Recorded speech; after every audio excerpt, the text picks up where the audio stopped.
working along a drive, weeding through this like kind of Cotswold, like shale, pebble stuff, and it means I keep finding fossils. And one of the things I just found is this.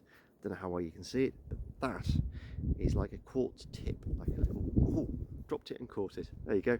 I found these by the dozens once on a beach when I was a little kid on holiday, and I never knew what it was. I always thought it was like a quartz stalactite or stalagmite, and it's not.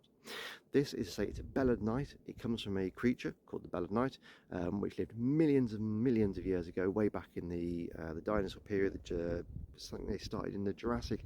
And anyway, they ended pretty much at the same time as the dinosaurs, and they lived by the bucketful. These are one of the most common found fossils. This is actually the belemnite guard, or rostrum, which was at the very, very tip of the creature.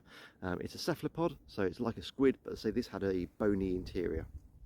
These are found so commonly that geologists and other paleontologists and all sorts love them, because you can grind these up and then have a look at what's like inside, and it will tell you a lot about the oxygen levels of the water, the temperature levels of the water, and also, because they're found so commonly, they're often found in belemnite graveyards, they're called, where they're all like in an old line, and it shows the current, well, the currents at the time then, the way they travelled, because they left them in rows.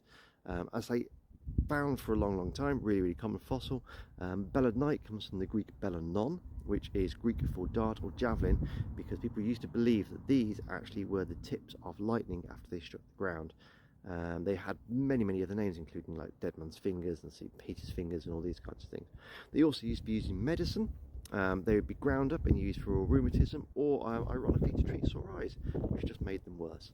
But there you go. That's what that is. If you ever find one, it's like a little quartz spike. It's a belemnite guard or rostrum, and I've just found it while gardening. That is from a creature that lived millions and millions of years ago. That is so fantastic.